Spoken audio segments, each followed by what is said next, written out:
저는 여러분들과 함께 오늘 예수님의 흔적을 증거하는 믿음에 대해서 말씀을 나누고자 합니다. 여러분들이 너무나 잘 알고 계시는 오늘 본문의 말씀입니다. 사도 바울이 복음의 사람이었잖아요. 그런데 이 사도 바울에게 가장 이 갈라디아서 6장의 말씀은 제일 마지막 장 말씀인데 가장 중요했던, 그리고 가장 예수님을 깊이 묵상하면서 살아왔던 것 같습니다. 17절 한 점만 보더라도 그렇습니다. 이후로는 누구든지 나를 괴롭게 하지 말라는 거예요. 이후가 언제이십니까? 지금 사도 바울은 예수님을 만난 그 이후로부터 예수님을 복음을 전하러 만방에 전 세계적으로 3차례나 다니면서 복음을 전했던 사람이었습니다. 자기는 세상적인 사람들에게 보여지는 것이 아니라 나는 예수 그리스도의 흔적을 가졌다라는 것은 나는 하나님의 자녀가 될 뿐만 아니라 예수 그리스도에게 메인바가 되었다라는 것을 말씀하고 있는 것입니다.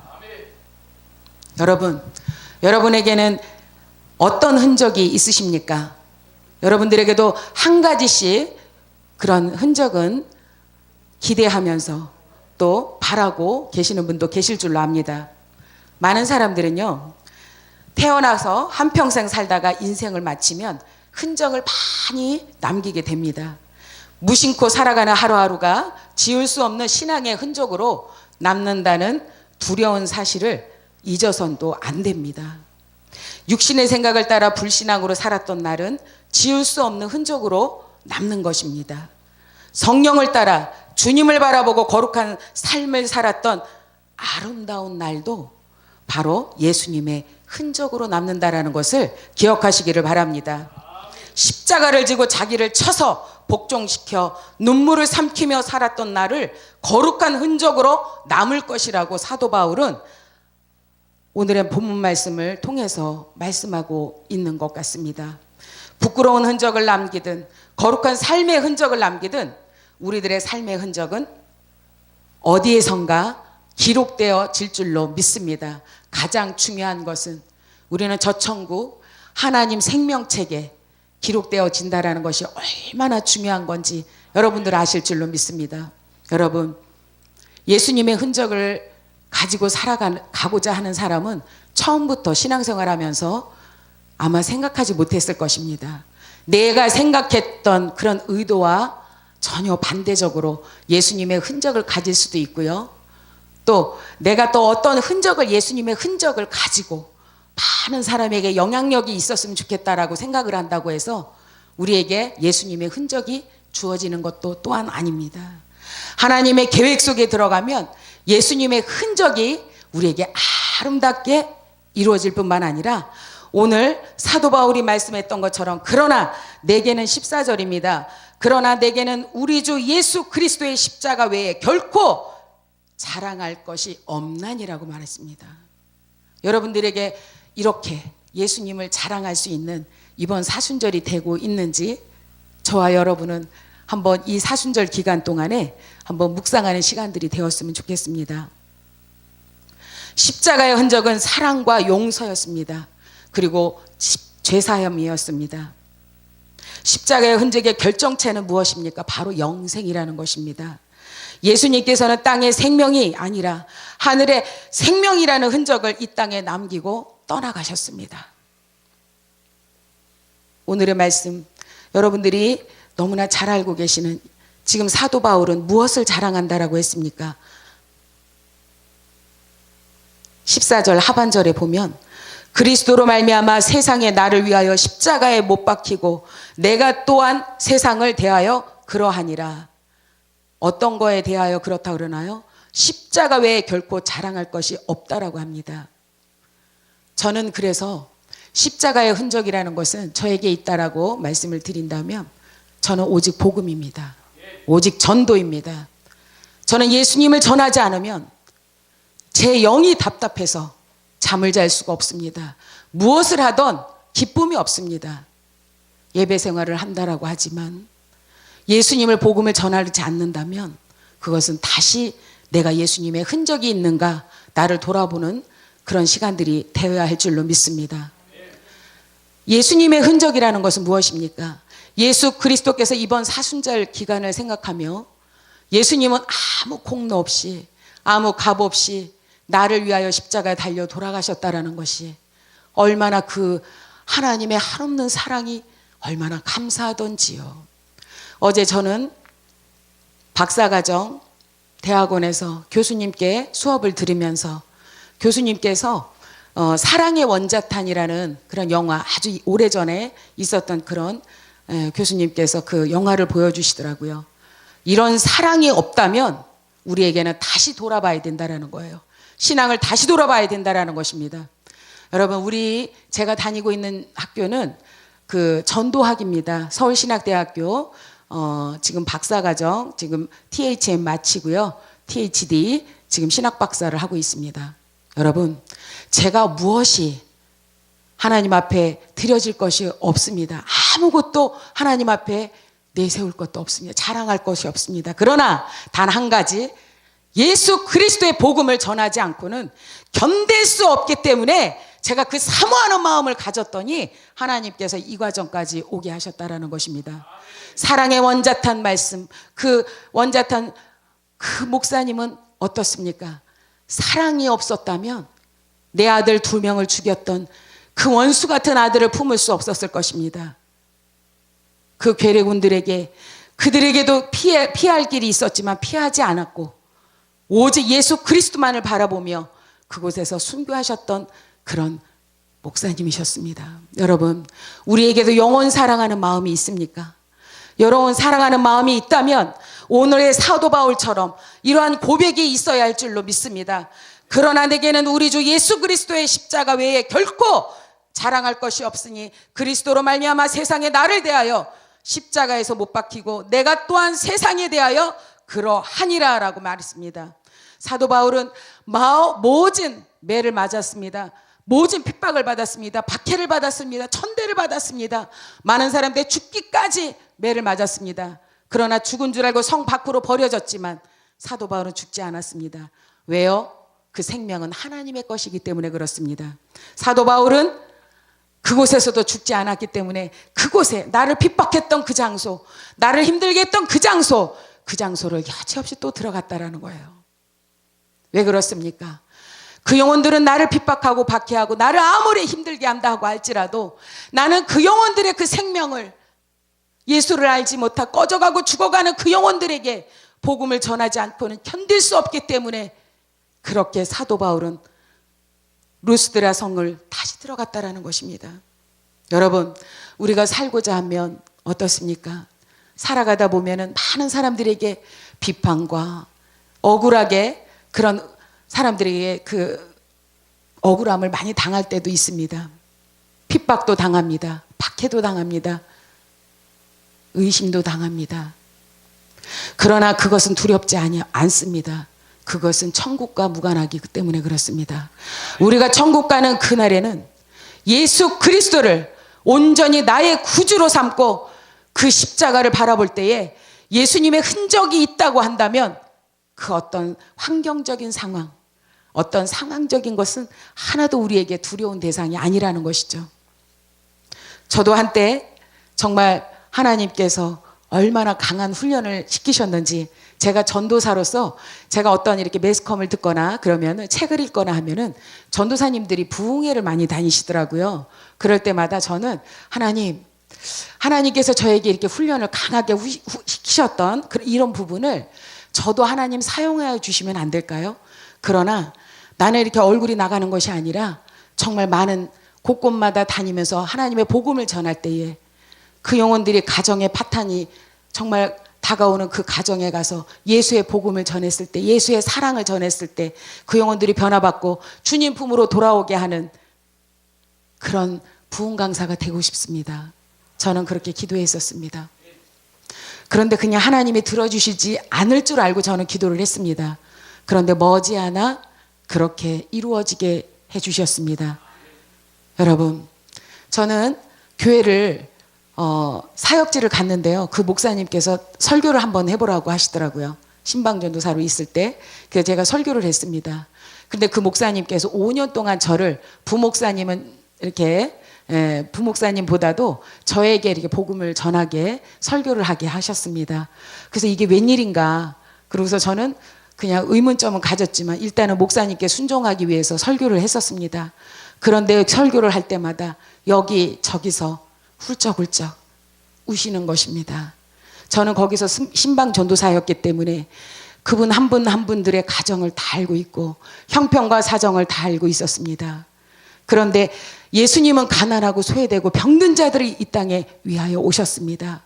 예수님은 얼마나 여러분들과 함께 육신을 가지고 정말 여러분들하고 함께 모든 것을 공유하면서 살아갔기 때문에 인자가 머리 둘 곳이 없노라고 말씀하셨습니다. 그러면서 그 가난한 자들, 병든 자들,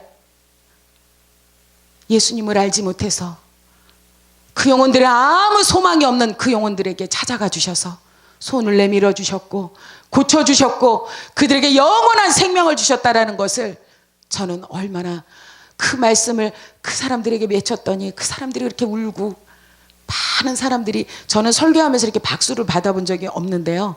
그렇게 박수를 많이 쳐주시더라고요. 그래서 제가 굉장히 황당했었거든요. 하나님이 하셨습니다라고 저는 그렇게 설교할 때마다 말씀을 드렸습니다. 왜 그렇습니까? 그분들에게는 예수님을 믿다 보니 자녀들에게 상처받은 사람, 남편에게 상처받은 사람, 남편이 사별하신 분들, 자녀가 박사과정까지 공부를 다 가르쳐 놨더니 미국으로 훌쩍 떠나서 혼자서 너무 외로워서 정말 자살까지도 생각했던 사람, 부부간에 너무나 사이가 안 좋아서 이혼하려고 도장까지 들고 다녔던 사람들, 교통사고가 나서 몸이 장애인이 되어서 도저히 나의 힘으로는 나의 능력으로는 살아갈 수밖에 없었던 사람들, 그런 성도님들이 여기저기서 훌쩍훌쩍 울고 있는 것입니다. 여러분, 예수 그리스도께서는 우리에게 온전한 사랑을 가지고 이 땅에 오셨다라는 것을 믿으시기를 바랍니다. 예수님은 모든 사람에게 칭송받으려고 오신 것이 아닙니다. 만왕의 왕으로 정치하시는 그런 왕으로 오신 것이 아니라 가난한 사람들에게 위로하러 오셨고 병든 자들에게 치료하러 오셨고 도저히 일어날 수 없는 힘조차 없는 사람들에게 손을 잡아주시려고 이 땅에 오셨습니다. 그런데 많은 사람들은 어떻습니까? 그리스도인이라고 하면서도 여전히 나의 습관과 나의 방법과 예수님의 그 예수의 흔적으로 살아가는 것이 아니라 나의 생각으로 살아가는 사람들이 너무나도 많다라는 것을 우리는 알 수 있습니다. 요한복음 3장 16절에서는 말씀합니다. 하나님이 세상을 이처럼 사랑하사 독생자를 주셨으니 그 예수님을 말미암지 않고는 우리가 영생을 얻을 수가 없다라는 거예요. 저는 얼마 전에 암으로 다 죽어가시는 분이 있다고 해서 연락을 받고 제가 갔습니다. 그분은 총각이에요. 근데 51살인가 그렇더라고요. 그런데 벌어놓은 재산이 엄청 많더라고요. 그분은 이 축산업을 해가지고 돈을 참 많이 벌으셨더라고요. 미국에서 동생이 사는데 그 동생이 전도사님 순복음교회 다니시는 그 자매님이 전도사님 우리 오빠가 다 죽어가고 있어요. 나 지금 미국에서 비행기 타고 가니까 그 삼성병원에 좀 와주시기를 바랍니다. 담임 목사님한테 얘기를 하시죠. 순복음교회. 아니에요. 전도사님이 오셔서 해주세요. 제가 갔습니다. 그랬더니 그 오빠가 얼마나 잘생겼는지요. 50살인데 한 40살도 안 들어 보이시더라고요. 그렇게 인물도 출중하고 모아놓은 재산도 얼마나 많은지 겸손하기까지 하시더라고요. 그런데 그 마음 가운데는, 그 육신 가운데는 폐암이 말기암으로 되어서 그때 발견을 하신 것입니다. 그래서 얼마나 급한지 병원에서는 한 달도 채 안 남았다라고 완전한 그렇게 해서 말기암이라고 해서 제가 그곳에 가서 그 동생보다도 제가 먼저 도착을 했어요. 그래서 그 오빠 되시는 분을 손을 꼭 잡아드렸습니다. 제 마음 가운데서는 그분을 꼭 안아드리고 싶었어요. 하나님은 살아계십니다. 지금까지 예수님을 알지 못하였지만 지금이라도 예수 그리스도를 영접하십시오. 그러면 부끄러운 구원이지만 이 구원은 받을 수 있습니다. 나의 주인으로 모셔드리고 그분이 나의 주인이 나의 모든 것을 정말 하나님께서 책임져 주신다라는 것을 믿으시기를 바랍니다. 그리고 오늘 요한복음 3장 16절을 읽어드렸습니다. 눈가에 눈물이 주르륵 흘리시더라고요. 그분이 얼마나 돈을 많이 모아 놓으셨는지 강남에 아주 그 한방병원이 있는데 하루에 450만 원이라고 하더라고요. 입원비가. 그렇게 해서 다 살아가시는 그 여생 동안 다 쓰지 못하고 그리고 동생들한테 몇십억 되는 거를 다 이렇게 넘겨주고 그리고 천국에 영접하시고 그리고 그 짧은 시간이나마 정말 우리가 갈 때마다 예배하면서 아멘 아멘 하시면서 그렇게 영접하시고 가신 분이 계십니다. 그런가 하면은 그 시기에 어떤 여성분이 혈액암이 걸리셨다 그래서 제가 가톨릭 성모병원을 갔었습니다. 그 이상하게 그 달에는 제가 그렇게 저를 부르는 사람이 많았습니다. 그래서 제가 갔는데요. 그분은 예수님을 예전에 잘 믿었던 사람이었습니다. 그런데도 그 영혼은 예수님을 믿었던 그 예수의 흔적을 저버리고 나중에는 인간의 방법으로 살아가는 거예요. 그러면서 자기의 뭔가 풀리지 않는 그 부분을 누구에게 찾아갔을까요?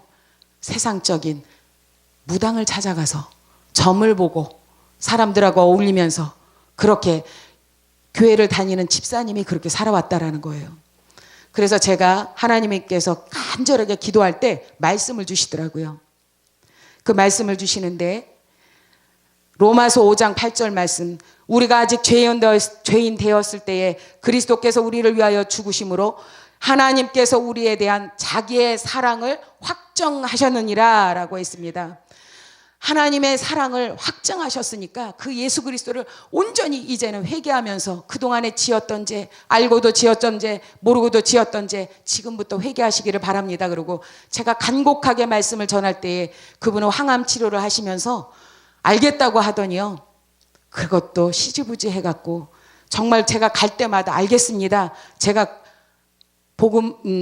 말씀을 꼭 읽으면서 교회도 나가겠습니다. 그러는데 교회도 나오지 않더라고요. 그런데 주님은 말씀하십니다. 이사야 53장 6절에서는 우리는 다 양 같아서 그릇 행하여 각기 제 길로 갔거늘 여호와께서는 우리 무리의 죄악을 그에게 담당시키셨도다 했습니다. 예수님은 우리가 어떤 죄악 가운데 살아간다 할지라도 예수님이 친히 담당해 주신다라는 것입니다. 예수님을 믿기만 하면 멸망의 길에서 영생의 길로 생명의 길로 인도해 주신다라고 하셨는데 그것을 영접하지 못하고 회개하지 못하고 생을 마감하는 사람도 보았습니다.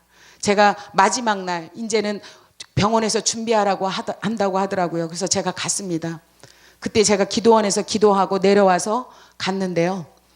제가 기도하고 왔습니다. 히스기야처럼 우리 자매님의 그 생명을 연장시켜달라고 제가 기도했었습니다. 제가 잠깐 기도하겠습니다 라고 했더니요. 내일이면 천국 가실, 하늘나라 가실, 천국은 모르겠습니다 제가. 그런데 하늘나라 가신 그분이요. 어떻게 하시는지 아세요? 손을 흔드는 거예요. 하지 말라는 거예요. 뭐를요? 기도를 하지 말라는 것입니다. 너무나 답답했습니다. 그래서 저는 그분의 등을 대고 기도를 해줬습니다. 그런 사람이 있는가 하면 얼마 전에 정말 명품 옷이 아니면 입지 않고 그리고 평생을 놀면서 건달 생활하면서 돈 쓰는 재미로 살았던 사람이 있었습니다. 그분도 역시 폐암이었습니다. 술과 담배를 얼마나 즐겨 했는지요. 그래서 제가 그분을 와서 기도 좀 해달라고 여기 인하대병원에 계시다고 그래서 중환자실에서 이제 막 나오셔서 이제 죽음을 맞이하시는 분이었어요. 의식이 없더라고요. 그러나 청각은 살아있기 때문에 저는 거기다 대고 계속 말씀을 읽어드렸습니다. 하나님은 당신을 사랑하십니다. 당신을 사랑하시기 때문에 독생자 아들을 이 땅에 보내주셨는데요. 그 아들은 이 땅에 왜 오셨을까요? 예수 그리스도는 목적을 가지고 오셨습니다. 그 예수 그리스도를 믿기만 하면 우리는 영원한 생명, 구원을 받고 영원한 생명을 가질 수 있습니다. 지금이라도 예수 그리스도를 영접해드리면 구원을 받을 수 있습니다. 영접하시겠습니까? 대답 못하죠. 무의식 중에 있으니까. 그런데요 여러분, 눈가에서 눈물이, 의식조차 없는 그 사람이 눈가에서 눈물이 흐르는 거예요. 그 가족들이 보고 얼마나 울던지요. 그래서 지금 입술로는 따라할 수 없지만 지금 나를 따라하시기를 바랍니다. 예수 그리스도를 영접한 줄로 믿습니다. 그러고서는 영접 기도를 시켜드렸어요. 근데 눈가에서는 눈물이 많이 주르륵 흐르는 것이 아니라 그렇게 아주 천천히 그렇게 흐르고 있었습니다. 여러분, 사도 바울은 이런 영혼은 사랑하는 마음이 있었기 때문에 예수님 외에는 자랑할 것이 없노라고 말씀하고 있습니다. 그는 다닐 때마다 얼마나 많은 사람들에게 핍박을 받았고 감옥을 들어가서 얼마나 많은 사람들에게 조롱을 당했습니다. 그러나 그는 그것은 문제가 되지 않았습니다. 왜 그렇습니까? 다메섹에서 예수 그리스도를 만나서 사울아 사울아 내가 어찌하여 나를 핍박하느냐? 주여 네 신이니까 나는 내가 핍박하는 예수로다. 이런 음성을 듣지 못했다면, 그런 예수님을 만나지 못했다면, 이런 예수님의 흔적의 그런 확신의 믿음이 없었다면 이렇게 예수님 오늘처럼 이렇게 십자가 외에 자랑할 것이 없노라고 당당하게 분명하게 얘기할 수 없었을 것입니다. 사랑하는 성도 여러분, 여러분들에게 부탁드리고 싶은 것이 있습니다. 여러분들에게 간절히 원하고 싶은 것이 있습니다.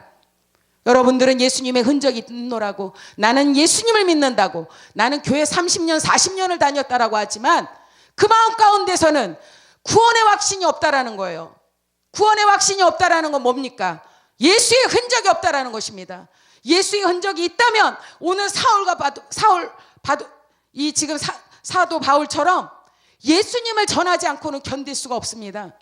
한 영혼이 천하보다 귀하고 그 영혼이 너무나 불쌍하고 그 영혼이 너무나도 사랑하기에 그 영혼을 너무나도 지옥에 보낼 수 없는 마음이기에 우리는 그 자리에서 머물러 있지 못한다라는 것입니다. 그런데도 사람들은 여전히 나는 예수 그리스도를 믿었기 때문에 나는 천국에 갈 수 있을 거예요. 어떤 사람들은요, 나는 구원 받았는지 예수님이 지금 당장 오신다고 할지라도 나는 더 기도를 해봐야 됩니다. 나는 더 하나님 앞에 묵상해 봐야 되겠습니다. 라고 구원에 확신 없는 사람들이 얼마나 많은지 모릅니다.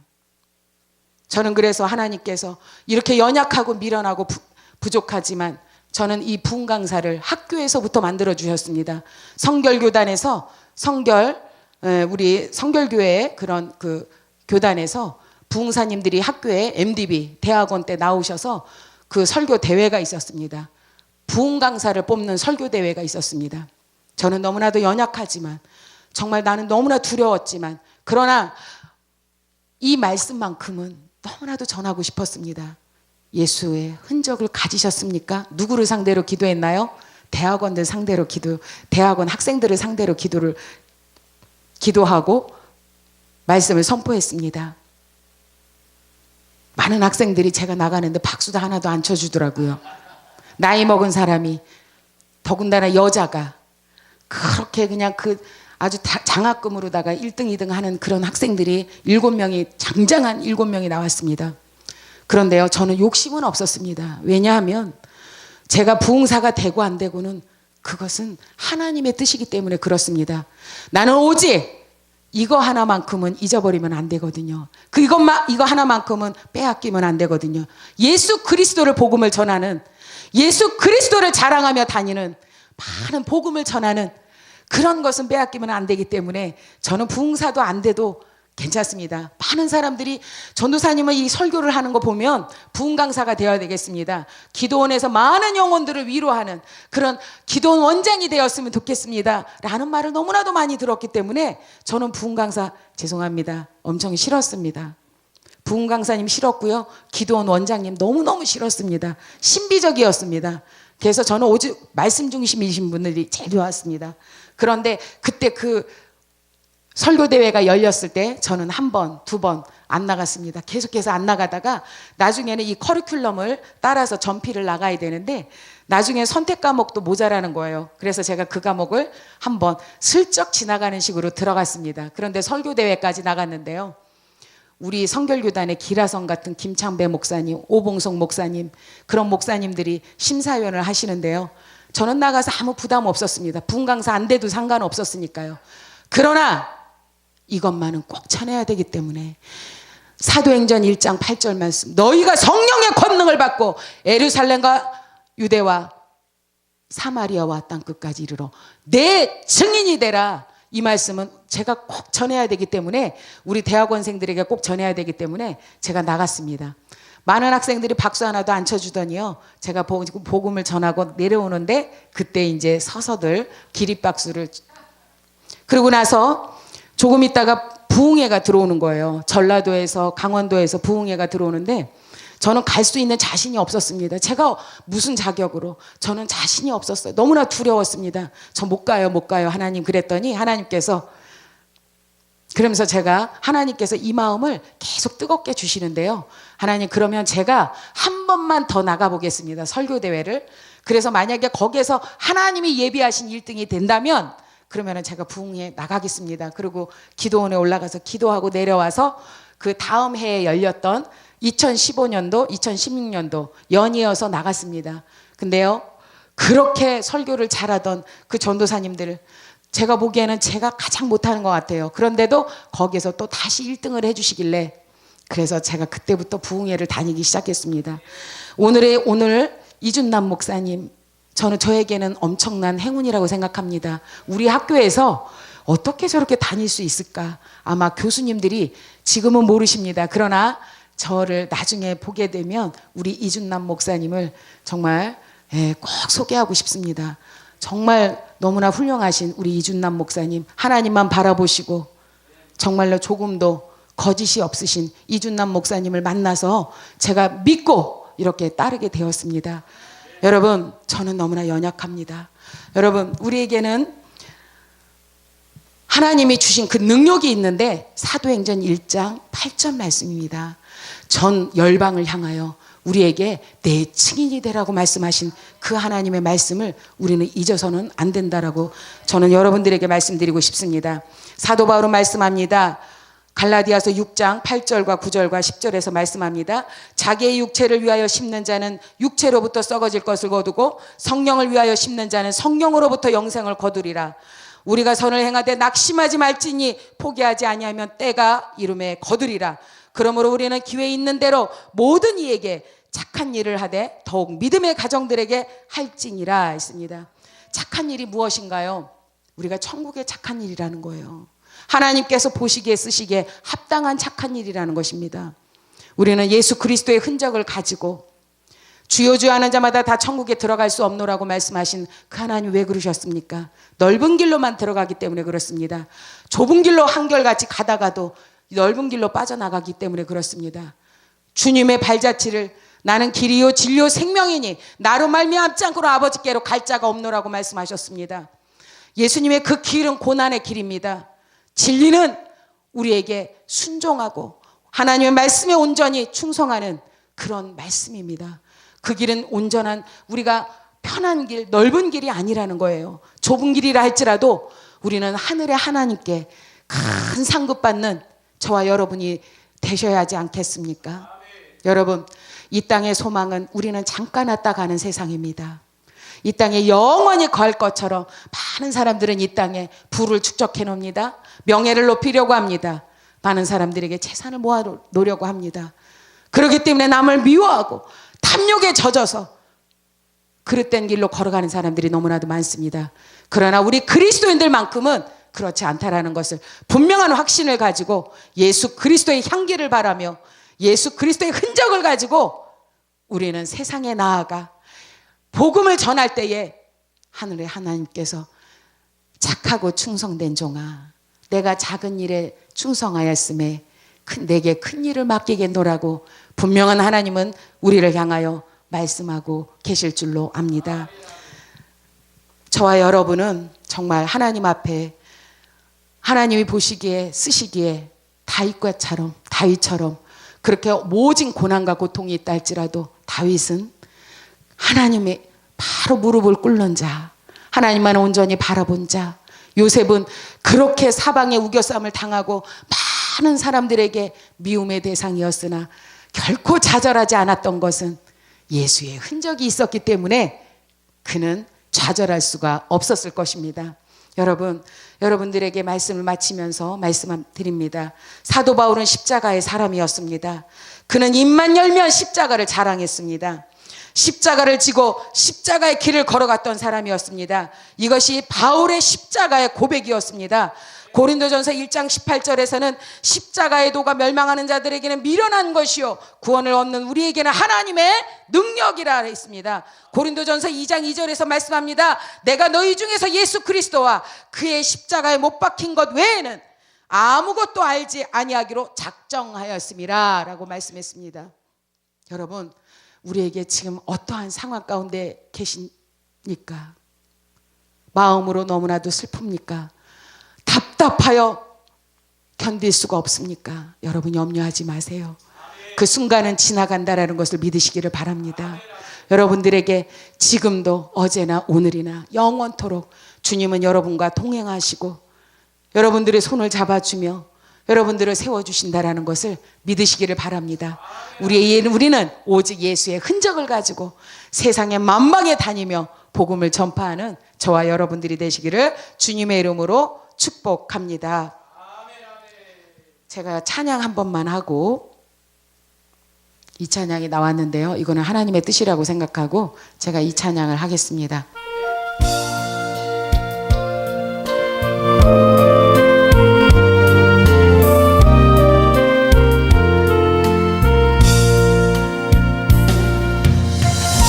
세상 모든 건 내려놓고 내 주 대신 주 앞에 나가 내가 사랑했던 모든 건 내려놓고 주님만 사랑해.